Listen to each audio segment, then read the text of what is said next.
All right. Welcome to those of you joining on LinkedIn Live. We welcome you here. You're welcome to join via Zoom also. There's a Zoom link in the description and in the comments section.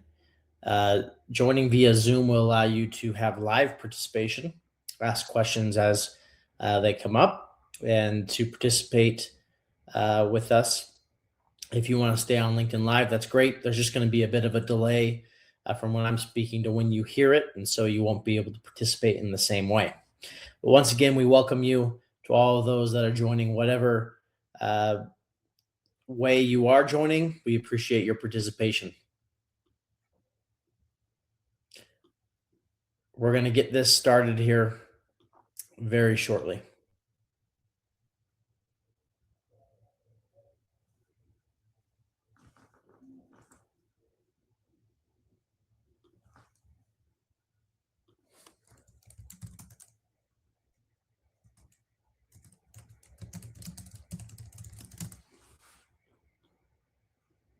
Again, to those joining via LinkedIn Live, we welcome you.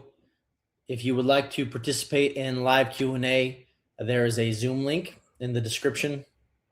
Click that, join us live with Zoom. Otherwise, LinkedIn Live is going to be great for you. You'll hear us on about a 60-second delay, but you'll get everything that we have to share.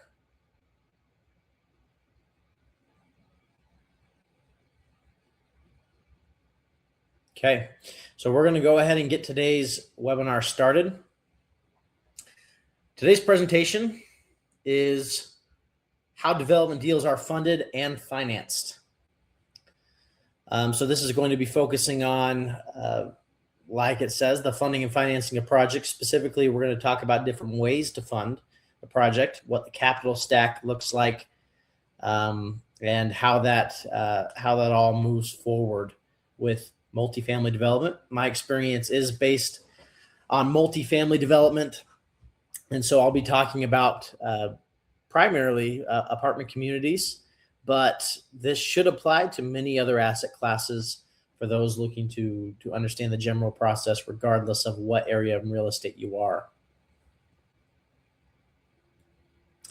So to start off, I always like to share my brief credentials. I've been doing this just under 10 years now.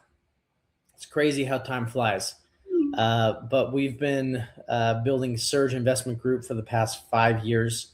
I was also a developer and owner of a previous company that did a lot. I sold my ownership in that, started Surge Investment Group.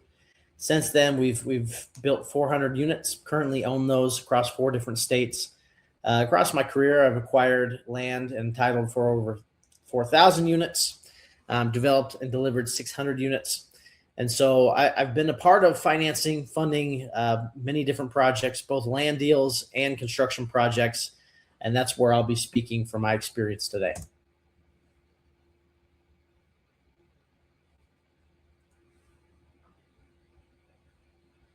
Okay, so let's talk about the development capital stack.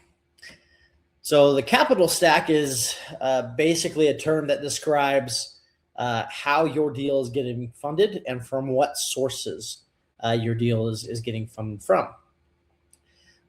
There are different types of funding sources. Most projects are going to have 2, maybe 3. You're going to have your equity, or common equity, if you will, that represents the amount of the project that you directly own with your equity investors. You're going to have senior debt, which is going to be the primary funding source for most projects. Most of it, you're going to be doing some sort of leverage. So you don't want to bring cash to do the entire project. So a lender is going to come in and provide a loan to do the project. Now, in between equity and debt, you have second position debt. And this is going to act in 2 different ways. It could be preferred equity, which legally structured appears more like equity, but acts basically as debt. And then you have mezzanine debt, which is legally structured as debt and acts like debt. These are going to be in second priority behind a senior construction lender. So if a bank gives you, let's just say 50% of what you need or 60% of what you need, this second position preferred equity lender or mezzanine debt lender might give you an additional 10 to 15%, which just reduces the overall equity that you're required to bring. There's some trade-offs that come with that. The trade-offs are this becomes more expensive, and it's also high leverage debt. So typically in real estate, leverage is really what controls your risk factor. If I want to build a project and I'm putting in, let's just say 10% equity and the rest is debt, well, I have 90% of the total value of this property as debt that I have to repay at some point. Well, where's the risk in that? That's obviously ideal because I'm bringing a lot less equity. I have to raise less money to get a project done. But if the economy is not participating well with me, if the economy is declining or stagnant, how am I going to get out of this construction loan? I have to either sell it or I have to get a refinance. In order to get a refinance, I have to have enough equity to qualify for that refinance. Most refinance options will require, at least 70 to 75% loan to value. And so if I have a 90% loan to cost and my cost is equal to value based on the economy and how it's been performing lately, I got to go raise a bunch of equity to be able to get that refinance, or I have to sell it for whatever price I can take in the market just to avoid foreclosure. So leverage is what controls my risk there. Typically lower leverage, lower risk. And again, on the capital stack, the lower you are in priority on the capital stack, as far as where the first dollars go to, the higher risk you have. The higher you are in priority, the lower risk you have. So senior debt tends to be low risk equity. Pref and mezz tends to be medium risk to high risk. And as such, it's going to cost a lot more. Most preferred and mezz lenders are going to charge 2 to 3, maybe even 4 points. We'll talk about what points means here later in this presentation. And they will be charging equity or interest of 15 to all the way up to 18%. So that is how that works. So we're just letting a couple people here in the waiting room on our Zoom. So forgive my pauses here. Now, common equity tends to be the lowest priority in the whole capital stack. And so that is naturally going to be your highest risk capital and the highest reward capital. That's why we do what we do, is you get equity in these projects. It generates significant appreciation and income, and that equity gets rewarded handsomely if the conditions are right in the market. If the conditions are poor, obviously that's the first money that gets absorbed when you have to pay the senior debt and any second position debt. Most developers tend to avoid second position debt, pref and mezz. So we're not going to talk much more about that here in this presentation, but this gives you an introduction as to what that is and how it can benefit the capital stack. The last thing I'm going to talk about here are bonding and CPACE. This is less common in the industry, but it certainly is something that exists and can help with the capital stack. Bonds are government programs available in certain areas that allow for funding, particularly for infrastructure improvements and other qualified items within your project budget. It can provide funding for that. Now, with bonding, it's not a loan. It's essentially a tax assessment that comes to the property. And so it now becomes higher priority than your senior debt. And the same thing with CPACE. CPACE is a government program that provides up to 35% of the capital stack, but it's not a loan. It's treated as a tax assessment. So they give it to you, you pay higher property taxes, and it takes higher priority than the senior debt. And so these, while can be useful, require a particular lender that will be comfortable with taking second position behind the payment of these types of programs. So I'm not going to touch on those in too much detail, other than to acknowledge that they do exist and they can be right for the right partner. If you want to learn more about bonds and CPACE available in your area, there are plenty of professionals out there for you to seek out. But I have seen that done successfully. For this presentation, we're going to be focusing on equity and senior debt. Now, equity is going to be broken down into a couple of different ways. You see here we have listed LP equity, GP equity. That's the most common funding structure of equity. We'll get into that here in just a minute as far as other options that you can break that down and what that all means. Now, before we continue to the next section, we're gonna break down debt and we're gonna break down equity. I want to open up the floor for any questions, maybe one or two questions here, just on the capital stack and all the options. There's a lot of content here that we just went through. So, what questions do we have?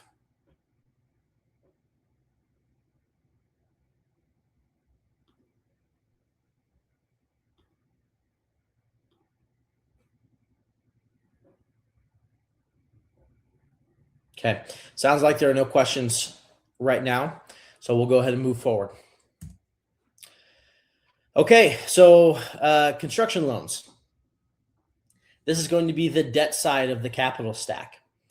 Now, there are a number of different sources for construction loans. This can be private, this could be public. Now, banks tend to make up about 60%, just a little bit over 60% of the total lenders out there. The other option you're going to see is investor-based funds. That's going to be your debt funds, your private lenders. That's going to be 22% of the total investor pool. And then there's other sources that might be family offices, government financing, et cetera, in that 17% other column. So the vast majority of lenders out there are banks. There are some significant benefits and drawbacks to working with banks, as well as investor-based funds, and which we'll call just private funds moving forward, as well as other sources. So we'll talk a little bit about that here. Now, the general terms that you're going to be evaluating different lending on is going to be, and there may be some other points there that we're not touching on, but in large, we're going to be evaluating these based on leverage, interest rates, points, and guarantees. So leverage is key. That's, again, what we said, the biggest management of risk that you can have for these projects. Now, with leverage, you're typically going to have lower leverage available with banks. That's why these private funds tend to be really appealing for construction, is because they will offer a little bit more aggressive leverage in exchange for higher interest rates. So banks, you're going to have lower leverage, much better interest rates. You're going to have lower points, which points are basically the fees associated with closing a loan. Most of that's going to be, you have to pay it up front. Sometimes you can do it as an exit fee, which is a percentage of the loan amount that's due when you pay off the loan. But points is the overall fees that are associated with closing a loan. So banks are going to have the fewest points, and private funds are going to typically be more expensive. A bank, you might see anywhere from 1% to 2% and points up front that you got to pay. An investor-based fund is going to be anywhere from 2% all the way up to, I've seen 5%, which is very expensive, but those are going to be some of the highest leverage and give you benefits elsewhere. Now, guarantees here is going to be an important thing to be aware of. Banks, while there are a lot of them out there and can give you really good interest rates, they almost always require additional guarantees. Now, a guarantee might be a completion guarantee. A completion guarantee is when you might be building a project and you are guaranteeing that this project is going to get done. If you do not complete it, the bank might be able to pursue you until that project is completed for recourse. But if all you sign is a completion guarantee, if you are able to complete that project, then that part's done. There's no other recourse. So that's a completion guarantee. Usually every lender is going to require that, whether you're a bank or a private fund that's lending. You have other guarantees such as recourse, cross collateralization, personal guarantees, etc. Now, banks are always going to require a recourse loan, meaning that they can pursue, if you fail to pay off the loan, they can pursue the asset and take that over, but they also have the ability to pursue you and other assets that you own. You might cross collateralize, which takes another asset that you own and specifically lists that as collateral, as opposed to maybe a larger pool of assets that you own. So that's something that sometimes works. But banks, unless you have a long pre-existing history with them, will always require recourse loans. And so that can increase the overall risk level that you have in a deal. Whereas private funds, they tend to have a large range of what they offer. There are some cheaper ones that have low risk investment mandates. You have more expensive ones that allow for high risk investment mandates. The more expensive they are, oftentimes the more aggressive they are on that leverage, but they also are more aggressive on less guarantees.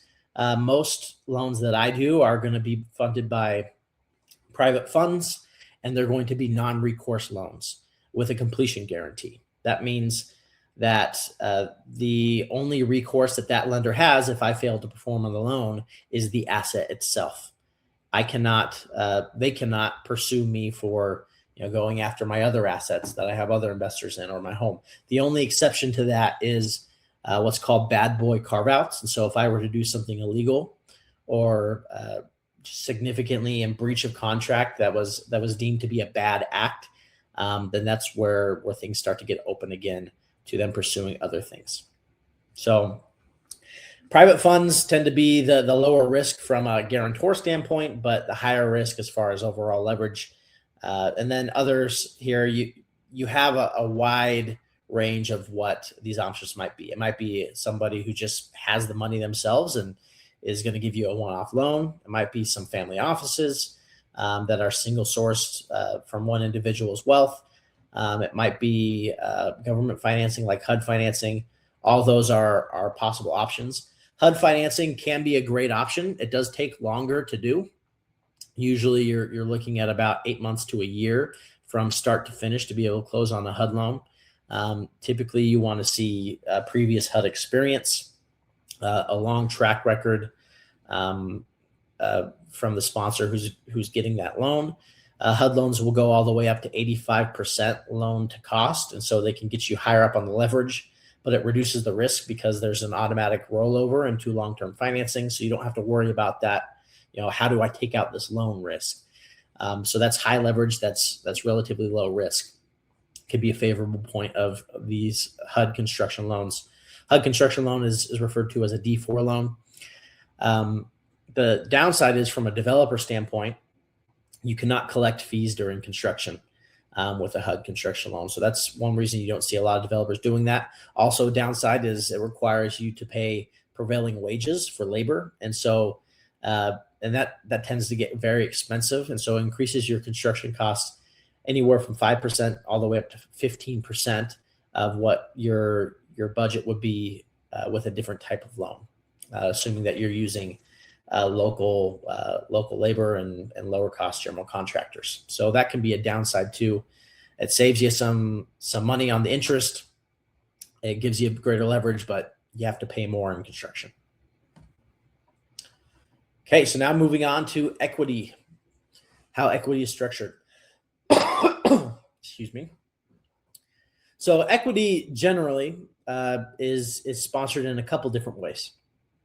You have GP LP equity. This is the most common way to fund these projects. Now, what that means is you have the equity is funded by a combination of GP and LP investors. The GP investor is going to be the one that runs the deal. So that's going to be the sponsor, the developer, If you're an LP investor, you're essentially investing in that GP, and trusting in that GP with your money. This GP is going to, or general partner, as it's called, is going to invest less cash, usually about 3 to 5% of the total capital stack. They're active in the day-to-day operations. They make all the decisions. You don't really have much control as an LP investor. Now, the GP is going to oftentimes take management fees, whether that be developer fees or asset management fees. That's how they earn some income for managing the project. They aren't going to typically receive a preferred return, except for the small amount that they've invested. They can collect a preferred return on that, and they're going to have a smaller portion of the overall profit share at the end of the day. So that's GP investors. And then they are coupled with funds from the LP investors who are funding the lion's share of the equity for the project. They have no decision-making abilities after they've invested. They're just passive investors. And they, in turn for that, receive preferred returns, which accrue and often are paid out during the course of the investment, depending on whether it's under construction or it's leased up and producing income. And they're also going to receive the lion's share of the project waterfalls. Now, a waterfall is basically your portion of the profits, but that might adjust for every time you get greater returns. For example, there might be a 80% split to the LP investor, a 20% split to the GP investor, but the GP investor has an incentive where if they deliver 20% annualized returns to the LP investor, that goes into now a different waterfall of anything after that 20% return. 70% is shared with the LP, and now 30% is shared for the GP. So it's an additional incentive for the GP to outperform what they expect to do. So that's GP LP investors. Again, that is the norm of the industry. How projects are funded is through a GP LP structure. Now, another way that you can fund these projects, and again, this is not limited to only these three ways. Real estate is very fluid. There's a lot of creativity that happens here. They can be funded in many different ways, but this is meant to show you the standards of how these projects are funded. So the third way here that we're going to discuss is through JV partnerships. This is actually how I fund my deals more often than not. A JV partnership is an entity or LLC that owns a property. You bring in other partners who contribute cash to this entity, and you operate more like business partners. So every partner has ownership and voting rights in the entity. There is a designated manager for that entity, which can replace the GP as far as the one making day-to-day decisions. But larger decisions might require a partnership majority to be able to move forward. And so there's a little bit more oversight from the investor, even though they may not be the ones that are day-to-day making every single decision and running the property. So this is more of a business venture. It's less of a security, less of an investment. But there's some benefits and drawbacks to that as well. So that's how equity is often structured. So now that we know the debt, the equity, how that all pieces together, let's talk about the timeline of usually when this happens. And again, real estate is fluid. Sometimes you'll see some of these things happen sooner than others. This is my really opinion and own preferences on how I like to do this, but I found that it works for me.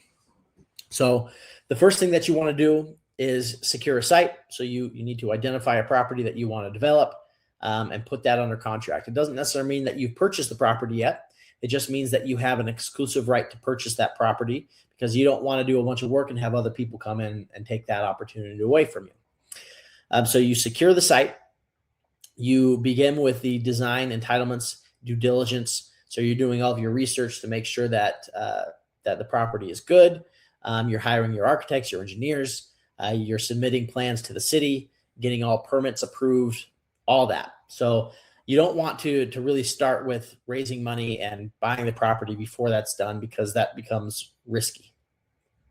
So my preference is complete the entitlements. Now, during that process, you're going to receive a site plan with civil engineering. You're also going to receive architecture. And that's a great time to start socializing this with different general contractors. And that'll allow you to get soft quotes from the general contractor, understand roughly where your pricing is going to be. It's not going to be your final pricing, but you want to have at least a preliminary understanding of where you can expect pricing to come. And once you're able to do that, that helps you to start to get an idea of, this is what my capital stack is going to look like. This is how much I need to raise essentially for the project. So during this process, you'll start to create your marketing material, start to pitch the investment opportunity to various investors. And this is where you want to start lining up who your equity investors are going to be. You don't necessarily have to close all this yet. In an ideal world, you want to be closing your equity and your construction debt at the same time. However, sometimes you have to purchase the site in advance. And so you might have a different tranche of preferred investors that come in with the land. They get a little bit more for that additional risk. But you want to start to line up equity here. Once you have the equity commitments that are ready to go, well, not quite ready to go, but you want to start lining up equity commitments, and simultaneously you'll be sourcing term sheets from different construction lenders. So as you start to say, okay, I've got a good idea of where my equity is coming from, it's time to start talking to lenders. You normally don't want to start sourcing term sheets from a lender unless you're about 90 to 120 days out at most from being ready to actually close on a loan. Lenders don't like it if you drag them along. They like to know that when they're evaluating a deal and providing terms, that you're ready to act and move forward. So here you're sourcing term sheets. You'll pick the best one that you can get for the needs of your project. And with that term sheets, that'll start to again, just slowly solidify the picture of how much money you actually need from an equity standpoint. You from here, now that you know roughly where your equity is coming from, you know the terms that you're going to deal with on the lending, that's where you'll start to really solidify your pricing with the general contractor. So you start to go and get hard bids. You start to work and finalize a contract with the general contractor. During this due diligence process with the lenders, you'll get that all settled and finalized. You'll get the appraisal from the lender. Oftentimes terms change from a term sheet to when you actually have to close. And so expect things to not be the same. A term sheet from a lender is not a commitment as much as we all in the industry wish it was. It just isn't. I've never had a loan close that was exactly what the term sheet needed or stated. But now that you have the hard bid done, you have your contract completed, all of your costs are locked in. Hopefully you have an appraisal at this point, knowing exactly what the value of the property is. The lender's been able to give you their final terms. Now you need to close on the equity, potentially raise a little bit more if the lending terms have changed. But now it's time to close on your equity. And like I said, you want to try and close on that simultaneously with construction financing if you can. And once you have all that closed, now you have your project funded. So that's really it. You're able to break ground with the funding. This is a very simple explanation of what that process looks like.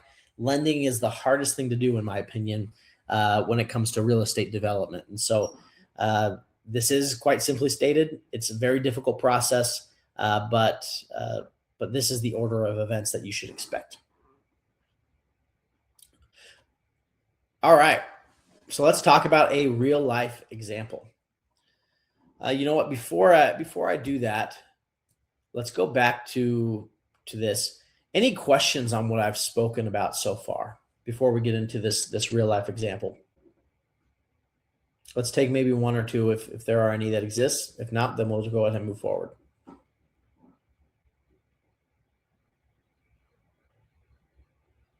I guess one question I have is what kind of, I guess, do you go through these in order, or how much of this can you overlap? Yeah, it's a good question. It's not all in perfect order. A lot of this is happening simultaneously. Now, this is basically saying here's the rough order of events. But for example, design and entitlements, that's oftentimes a 6 to 10 month process, and so you can get a lot of those things preliminarily, like the site design and the floor plans. you can get all that before you're completely done with that process and start to get preliminary pricing from your general contractor. Same thing with your soft quotes. While you're looking for financing, you can be talking to potential investors.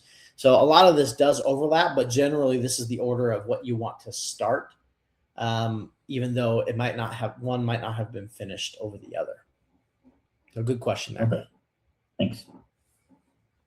Okay, let's move on here.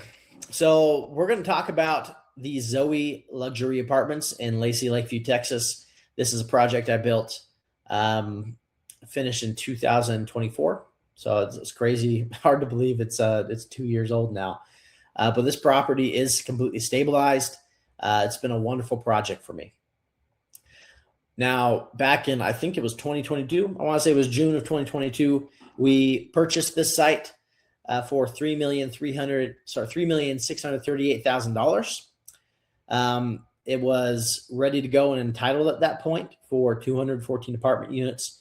We first tied this property up back in January of that same month, or that same year, 2022.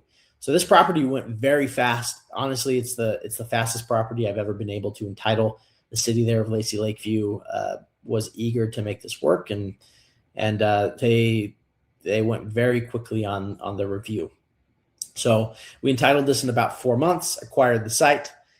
Now we had to start to go and raise money. So we socialized this with different equity partners. Most of this was sourced through high net worth individuals. So people investing between 100,000 all the way up to, I think, 3 million was our largest single investor on this project. The total project pricing. So this is including the general contractor bid, which is important, but it's also going to include other things such as this acquisition price for the land. It's going to include soft costs, which might include your architecture fees, your permit fees, etc. This is also going to include your financing costs. So you have to project what your carrying costs are going to be, what your interest expenses are going to be during construction, all that. So the total budget on this ended up being $39,820,000. Now we got a quote from our construction lender here at $31 million. So that's what they were willing to offer, which left us at $8,820,000 in equity to raise. So we were able to go do that. Here's a look at the sources and uses. Now, sources and uses is a table that tells you what the total sources are, which is your total budget, and where those sources are coming from, whether that be equity or debt, and how that's broken out. And then your uses is going to show you exactly where that, it's not going to be a super detailed broken down, but high level where that money is going to be budgeted and allocated towards. So here you can see where our sources and uses was, what the land cost was, what the hard costs were, pre-development costs, contingency, all that. So this is the sources and uses that the lender gave us. This is what we ended up closing with. And you can see here is exactly what I'm showing you. We had to come up with $8,820,000 in equity to close this. We had to send that to the title company at closing to be able to close this loan. Keystone sent their $31 million. We closed it. Now we have funding for construction. So again, that's a quick example, but this is roughly how these projects break down. And from this financing, we were able to build a beautiful project, build a home for 214 residents, and create a great asset for our investors. So this has been a brief explanation of how this works. The financing and funding of various projects. That is the conclusion of our project. I see we just had another one join here on Zoom. Apologize, Mr. Nelson, if you've been waiting a while. Now, to those that are listening, we'll open this up to any final questions that you have on this process that we've explained.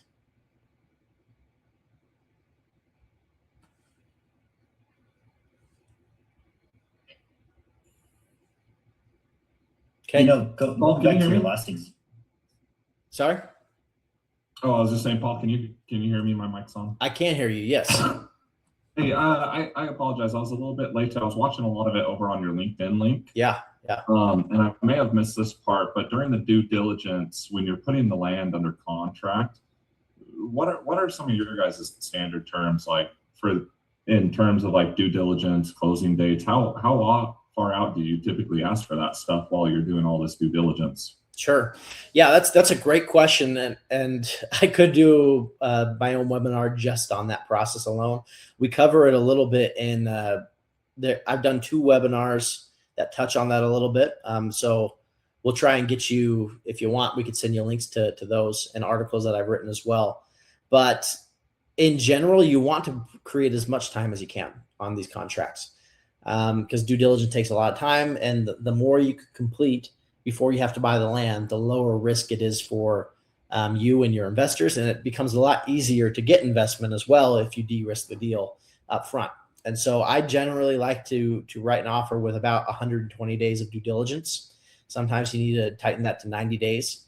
And then after that due diligence period ends, I like to have another 90 to 120 days as well, just before I have to purchase the property. And then I'll always add in a clause there that gives me the ability to extend again another 90 to 120 days at my own discretion in exchange for another 1% in earnest money, which becomes non-refundable at that time. So it's a little bit more cash that you're putting out front, but it delays the time that you actually have to close. And I found that with those timelines, if you're being diligent in your due diligence and taking property through entitlements, you're able to get it really close, if not fully entitled, before you ever have to close, which again de-risks the deal for your investors, makes it easier to raise money for some land investors there before you're ready for construction financing. It's a great question. Any other questions?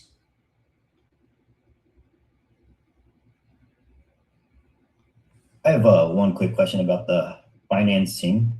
Kind of going back to your last example, I think you said you had about $8 million in equity, but how much of that is cash versus what other things might a lender consider equity? Yeah, no, that is actually a very good question. Thank you.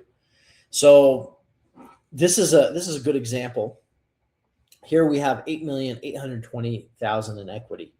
Now for this project, this represented the cash that we brought, but you can see here on the sources and uses, this is going to be item number 9 on the sources and uses at $600,000. You have a developer fee that's listed there. This happens less in an uncertain economy, but when things are going really well, oftentimes the lender will allow you to contribute that developer fee. So that's a fee that, as the developer, I can collect during the course of construction, and that helps me to fund my overhead, etc. So sometimes the lender will allow that to be contributed equity and count that as if it were cash, even though it's really just a deferred fee. Sometimes you can get a general contractor to be a partner with you here. So here on the bottom hint, and you have the hard costs, and general requirements are usually a contractor fee. Now, sometimes that goes to various expenses that the general contractor has, but you have the profit and overhead, which is going to be line 18 of that hard cost. Here you can see that the contractor's profit and overhead is $1,351,000.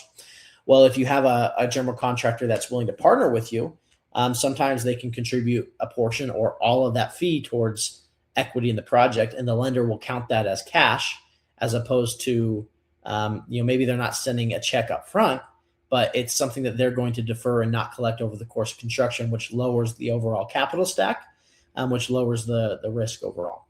Now you could have that be deferred over time, or you could say, for example, if your partner here was the dirt work contractor and they were going to, that's the first thing that's on site. So if they're going to defer that entire fee, well, then if I'm not having to draw for draw 1 from the lender, and I'm covering that, and I'm providing unconditional lien waivers showing that that's paid, there are no claims against the property, well, that's treated a lot easier as cash as opposed to this fee being deferred over time. So there's different ways to frame that to make it easier for a lender to get behind. But yeah, there are other ways that you can contribute equity beyond just sending cash. Now, this gets really creative and most lenders probably won't do it, but some might. If you have another asset, just say I had another asset that was owned free and clear and it was appraised at $2 million. Well, if I pledge that as collateral against the property, maybe it's not equity, but that might be a way for me to negotiate with the lender to go above and beyond what they are. For example, if they're at 31 million and I said I have an asset that appraises for 2 million, I'll pledge as collateral against the property. Perhaps this lender might come up at 32 million and reduce the equity that I have to bring. So there's different ways you can work around that. But most lenders, especially the large ones, are going to just want cash.